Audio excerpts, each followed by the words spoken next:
Hi, and welcome to the Gender Speaker live show. Slowly learning how to get together with this software. So that was my today's work, was putting in a little intro video there. We'll take that back out, but yes, it's all working bit by bit. I've got to keep finding different places for where to go. Today, talking about gender identity. Yesterday, talked about gender.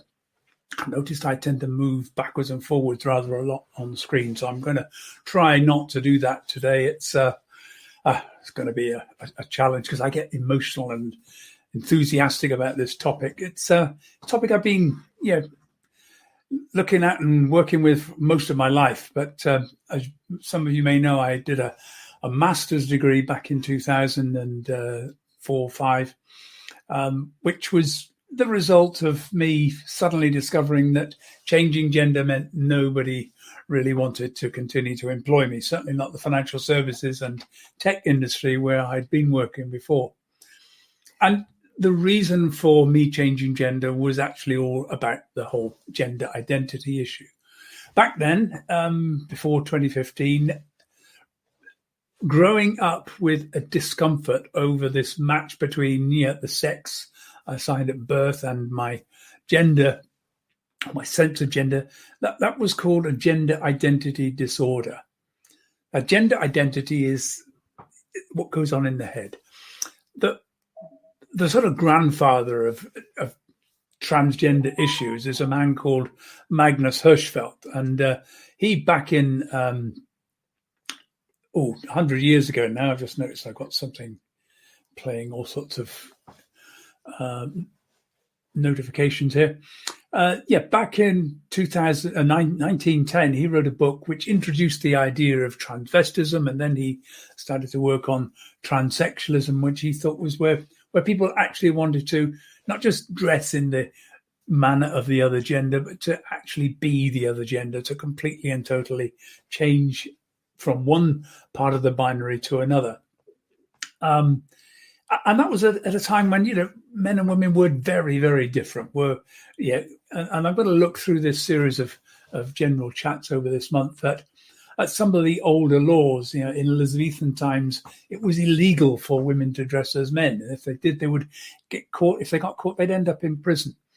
But gender identity issues, it's caused so much confusion because we get all sorts of complications over terminology. Is it sex change? Well, you can't totally change sex. You can't change your chromosomes. You can't change fundamental features.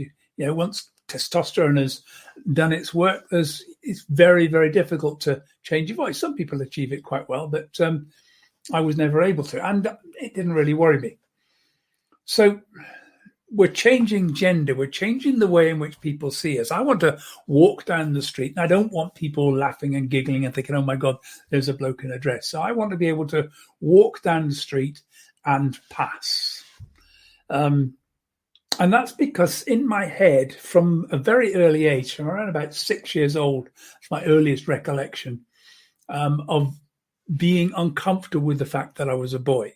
In fact, as I look back and look at things that happened in my childhood, there was evidence even before that that I wasn't really growing up the typical boy.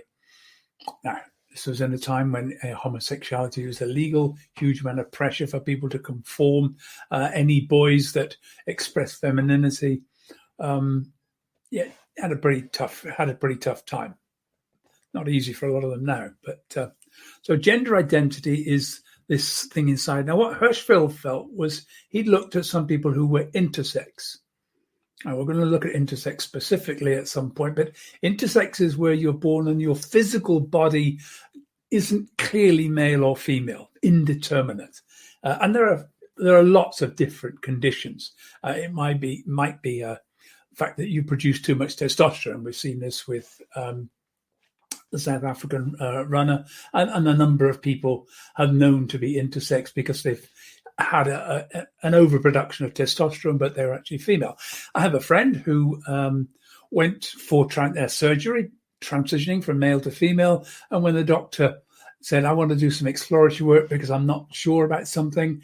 And after that exploratory surgery, said, right, you're 95% female. How you actually managed to be a father of children is almost beyond me, because your body is, mostly female. He had a full, undeveloped female reproductive system, and yet he was still able to produce children. So there is so much we don't know about what happens with the body. So much.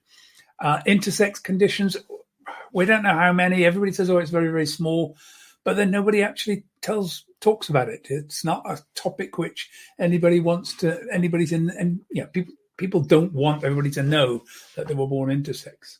So there's another challenge. So physically, we can see that if the genitals haven't produced and formed in the way that we expect, you can see that. But what seems to happen is that during fetal development, the washes of testosterone, which are supposed to come at certain times, if it's a male fetus, if a baby has testicles, it produces testosterone, which starts to then hardwire the brain to be more male than female. Now, oh God, we get into deep waters here. And what's interesting is there a difference between a male brain and a female brain? Well, some people are saying, no, we can prove it's not. Other people say, yes, we can prove there's a difference between the two. And recently what I've seen is the anti-trans campaigners. One person is saying there is definitely a difference between female and male brain, and they've used that as an argument against trans. And somebody else has said, no, I've done the research. There's definitely no difference between a male and female brain. And they've used that as an argument against trans. So I think there is a difference. It's minute, microscopical differences. And it's not about, women have women's brains, men have, that if you get testosterone or you don't get enough testosterone during fetal development, then the brain will generally default to female. If you get too much testosterone, it will tend to be masculinized. So we see women who are quite masculine, some women who are very masculine in their appearance, some men who are very feminine in their appearance, some who are in between. There is no right and wrong, is there? All of this produces the variations of human beings, these wonderful differences that make up this rainbow of human existence. And some of us simply have a more female approach. Now, does that mean we should be female? That's the big debate going on at the moment. Should we go through transition and surgery?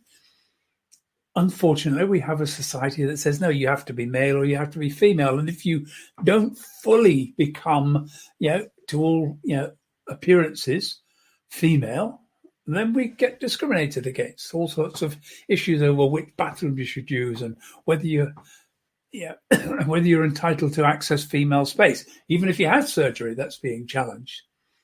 So we have got a lot has got to be done in terms of social acceptance of the fact that people don't all grow up with this sense of gender identity, clearly male, clearly female.